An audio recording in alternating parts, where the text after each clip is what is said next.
graça e a paz do nosso Senhor e Salvador Jesus Cristo. Amém? Meus amados, dando continuidade às parábolas do Senhor Jesus Cristo, nessa noite nós vamos analisar a parábola do rico e o mendigo. Em algumas versões de Bíblia tem assim, o rico e o Lázaro. Essa parábola é uma parábola que tem algumas verdades muito importantes para a gente trazer para o nosso dia a dia, né? Olhar a nossa vida, a nossa comunhão com Deus, como nós temos nos comportado perante o nosso Deus. Mostra também a questão das promessas que o Senhor nos faz sobre a vida eterna, fala sobre condenação, fala sobre o homem em si. Amém?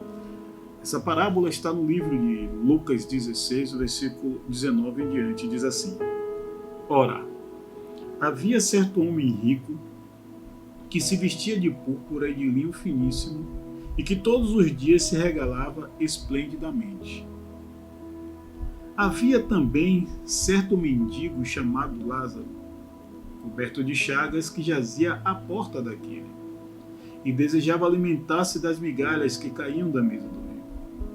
E até os cães vinham lamber-lhes as úlceras.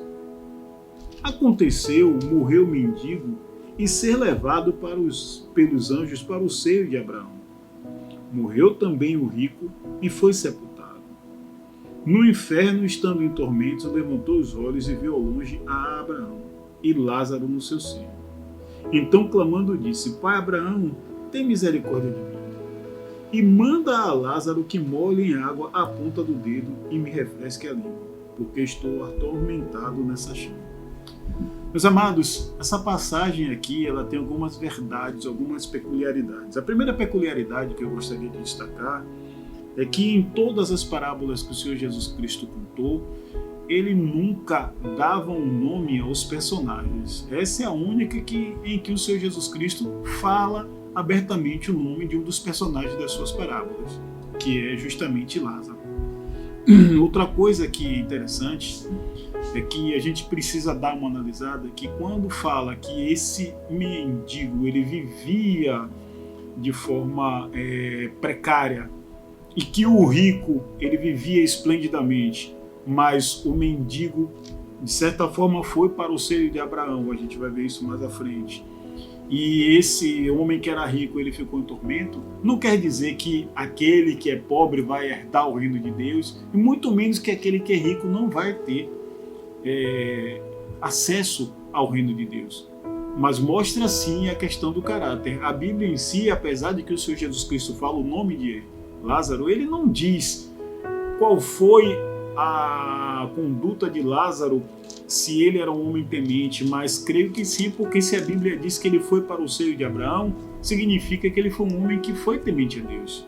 Outra coisa também que eu queria fazer aqui, chamar a atenção, é que quando fala assim em seio de Abraão, ele está se referindo à promessa da vida eterna. Existem muitas teorias, existem muitos teólogos, existem muitas pessoas que pregam a palavra que criam algumas teorias sobre essa questão do seio de Abraão, para dizer se existe o seio de Abraão ou não, e aí a gente entra em algumas questões teológicas, como por exemplo algumas doutrinas, como a doutrina do purgatório, mas a Bíblia ela não fala disso. Aqui quando o Senhor ele fala que ele foi para o seio de Abraão, está dizendo que ele naquele momento ele herdou a salvação. E aquele rico, quando ele não teve uma vida transformada, ele foi lançado nas trevas exteriores, como diz a palavra.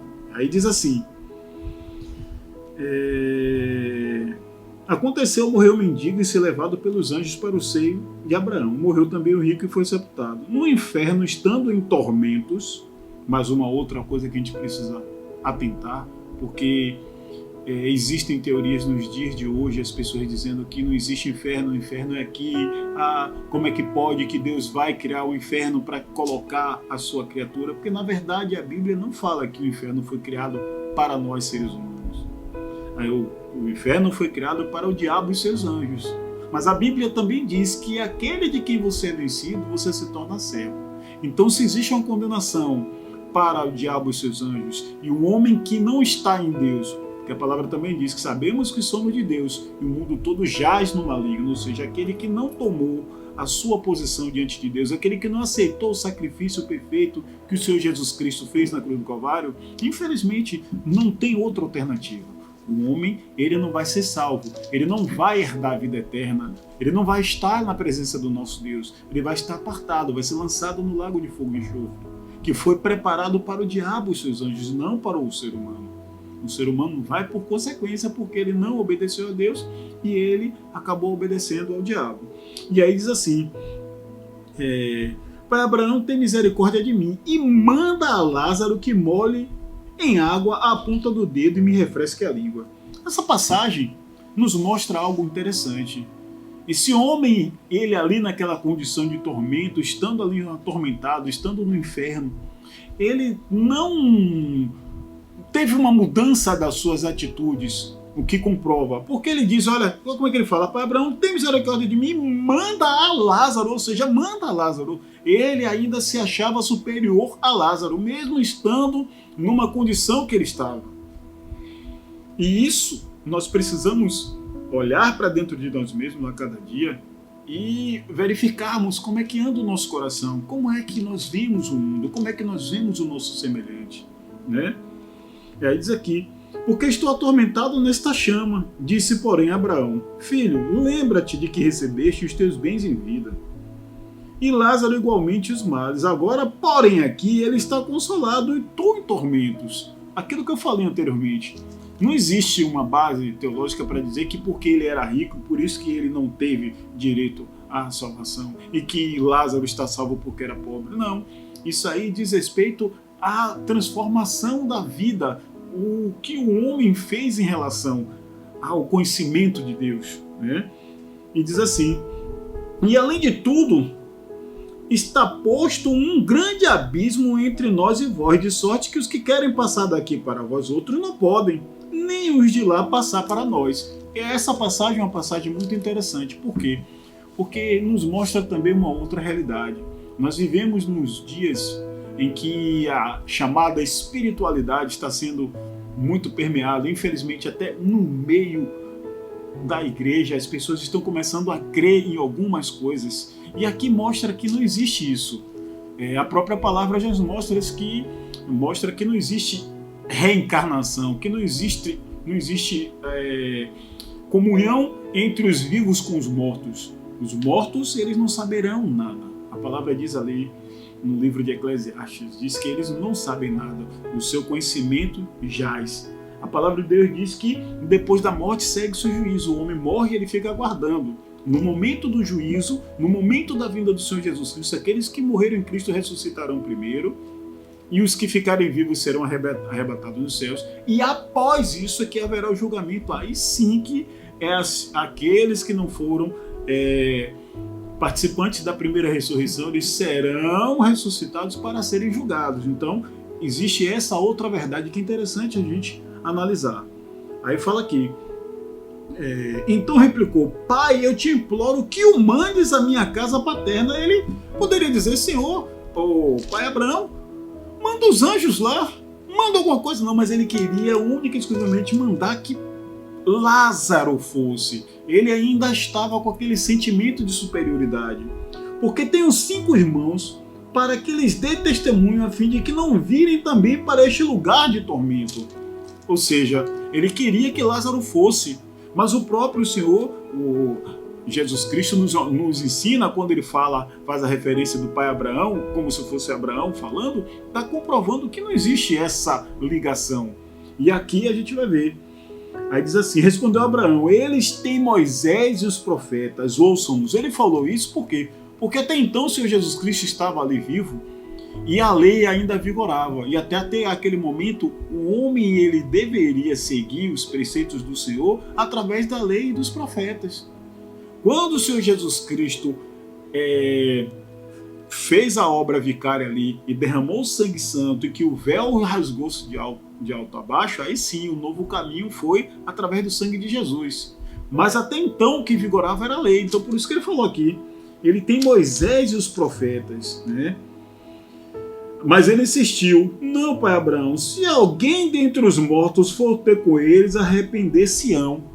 Quantos na nossa atualidade, hoje, pessoas que têm muito conhecimento, pessoas que têm alto nível intelectual, alto nível aquisitivo, pessoas também simples, e muitas pessoas hoje são enganadas com essas mentiras de que existe comunicação com os mortos. Essa passagem ela fala tremendamente nisso. Aí fala aqui: Abraão, porém, lhes respondeu: se não ouvem a Moisés e aos profetas, tampouco se deixarão persuadir, ainda que ressuscite alguém dentre os mortos. Aí o que fala aqui? Aqui não fala em reencarnação, não fala em comunicação, aqui fala em ressurreição. Aí Abraão mostra que se houvesse alguma comunicação, seria a ressurreição e não a comunicação através de algum espírito imundo. E qual é o cerne dessa passagem?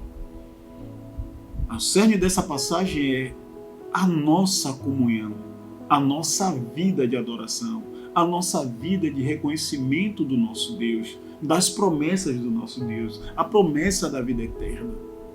Que nós possamos viver uma vida digna, saber que existem essas promessas e a cada dia nós possamos nos alimentar dessa palavra, porque o Senhor Jesus Cristo certa feita falou, e o que ele disse era repetindo o que estava escrito também no Antigo Testamento. Ele disse: nem só de pão viverá o homem, mas de toda palavra que sai da boca de Deus.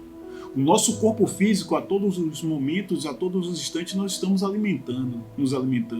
Nós comemos, nós tomamos o nosso café, nós tomamos um refrigerante, um suco, alguma coisa, a gente está alimentando o nosso corpo físico. É bom, é ótimo. Mas o nosso espírito, o que é que nós estamos fazendo? Nós precisamos nos alimentar dessa palavra, porque é essa palavra que produz vida, essa palavra que nos leva ao conhecimento dessas verdades, verdades essas que não têm sido hoje mais propagadas. Hoje você não ouve mais falar em transformação de vida, né? Então é isso que o Senhor está nos chamando nessa noite.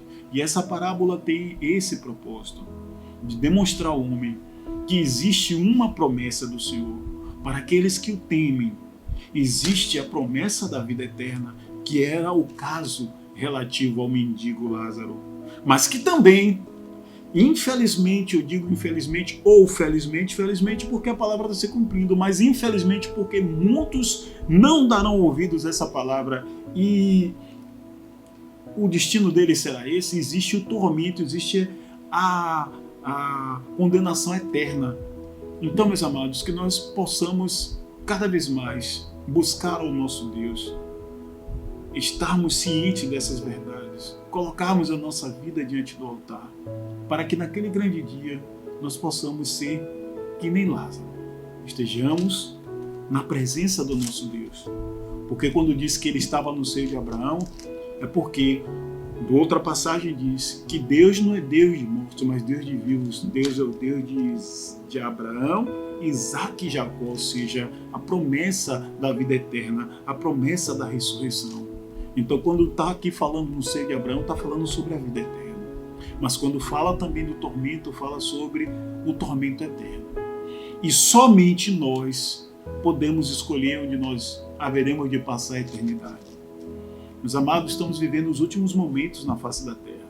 Tudo o que a gente está vendo acontecer, de 2 anos para cá, as coisas se acirraram, as coisas se aceleraram. Nós estamos vendo coisas que não ocorriam, estamos modificando toda a estrutura do planeta, da Terra, de todos os povos estão sendo mexidos por conta dessas coisas que estão acontecendo, e a Bíblia diz que é só o princípio das dores. Então que nós tenhamos essa certeza em nossos corações e entreguemos a nossa vida ao nosso Senhor Jesus Cristo, busquemos cada vez mais comunhão com Ele, para que nós nos façamos participantes dessa salvação, assim como esse mendigo Lázaro, que era um homem que viveu sem muitas perspectivas. Entre ele, se for olhar, fazer uma comparação entre ele e o rico, ele era um homem que não tinha nenhuma condição de estar na presença de Deus. Até porque, para que a cultura judaica, e até os dias de hoje assim, muitos criam que para que você fosse abençoado, você tem que ter muito dinheiro. E quando Jesus mostra nessa parábola que Lázaro era um mendigo e que estava ali cheio de chagas, ele estava demonstrando que essa salvação está para todos. Ele não faz acepção de pessoas. E quando ele fala ali do rico, ele não está querendo também fazer acepção de pessoas ao rico. Mas se a gente for olhar essas atitudes do rico, de toda hora, manda Lázaro, manda Lázaro, manda Lázaro. Ou seja, a Bíblia fala aqui que ele vivia à porta da casa desse rico e desejava alimentar-se das migalhas que caíam da mesa. Ou seja, se ele desejava era porque não acontecia. Ou seja, esse homem ele não tinha compaixão para com aquela vida. Então ele era um homem que era soberbo. Isso, digo eu, é o que eu vejo nessa passagem. E eu acredito que é isso que o Senhor está também nos ensinando, está nos dizendo isso aqui. Porque esse homem era um homem assim, ele não parava para analisar. E tanto é que ele fala, manda, manda, manda.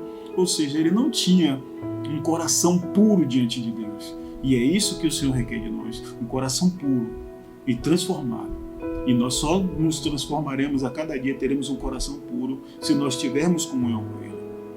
Eu sempre falo essa passagem, que é uma passagem que fala muito ao meu coração, quando o Senhor chama Abraão e diz, anda na minha presença e ser perfeito. Ou seja, o homem andando na presença de Deus, o resultado disso é a perfeição. Porque quando nós cada vez mais nos achegamos a Deus, mais e mais nós nos tornamos semelhantes a Ele. E todas essas características dele nós voltamos a ter. Por isso que quando a Bíblia diz que quando Deus criou o homem, Ele criou o homem à sua imagem e semelhança. E é isso que o Senhor requer de nós. E é isso que Ele quer fazer através da nossa vida transformada pelo Evangelho. Que Deus nos abençoe e nos fortaleça. Amém?